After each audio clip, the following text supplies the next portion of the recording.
Would you be my Mr. Done? I still got a lot of shit to learn. Hey, bonjour à tous, c'est Arador et on se retrouve pour une nouvelle vidéo. Dans cette vidéo, comme le titre vous l'indique, nous allons parler de Tido, le personnage principal de l'histoire du tome 1 à 3. Tido, qui c'est? Comme je viens de le dire, Tido c'est le personnage principal de Crollis, du tome 1 à 3. Son prénom c'est Tido, et son nom de famille c'est Safor, donc c'est un homme, comme vous l'avez deviné. Ses parents sont Sao Safor et Virginia Safor, donc père et mère. Il naît le 7 septembre 3199 à Longdas, dans la région de Kalias. La région de Kalias, c'est Paris, c'est l'ancien Paris, c'est la région parisienne, hein. Son métier, à lui, comme vous l'avez deviné, c'est militaire. Autrement, il ne serait pas allé sur Crolis.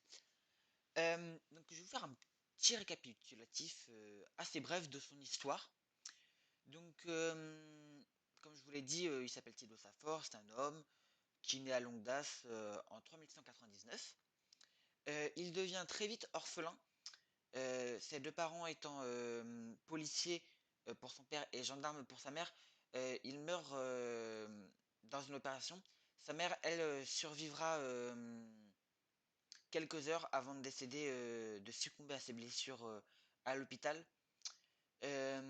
Déjà, ça rend Tido très sensible.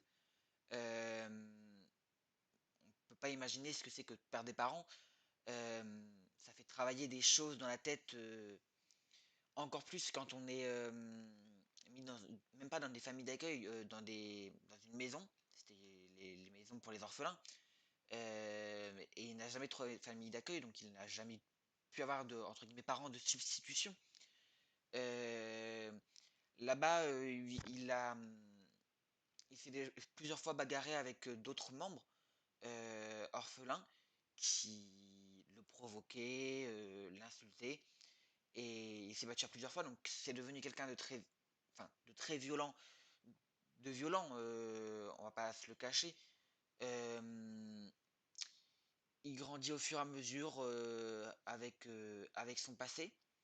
À l'âge de ses 18 ans, donc la majorité, il s'engage dans l'armée où il fera une académie, l'académie des forces militaires terrestres. Il rejoindra ensuite un commando de déploiement aérien, style CPA-10 ou première PMA pour ceux qui connaissent.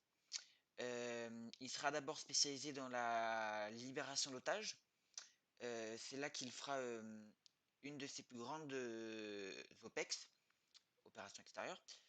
Euh, et Plusieurs années après, il part sur Crolis, où il terminera sa vie du coup, hein. Je vais revenir vite fait un peu sur les OPEX qu'il a fait parce que c'est assez important. Euh, il a fait enfin, il l'a pas pris en otage, mais il a libéré les otages, voilà. J'allais dire il a fait une prise d'otage. Non, c'est pas lui qui l'a fait. Il a libéré les otages qui étaient des journalistes et des, des politistes, je sais pas si ça se dit ça, euh, qui étaient retenus en otage par la Russie.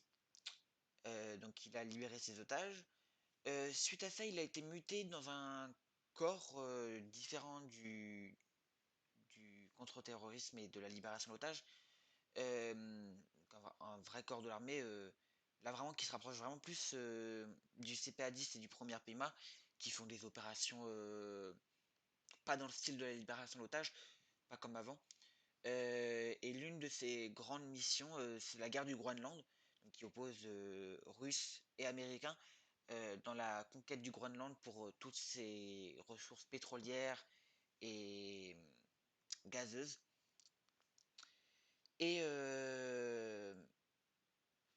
lors de cette mission, il sera capturé par l'ennemi, par les Russes, et sera interrogé pendant plus de 5 mois. Ils étaient pas tendres, les Russes.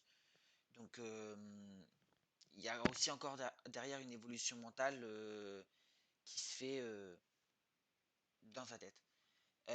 Pour revenir juste sur les OPEX, si vous avez envie que je vous décrive un peu plus ces OPEX, dans les commentaires, marquez-moi OPEX et je ferai une vidéo justement sur les OPEX.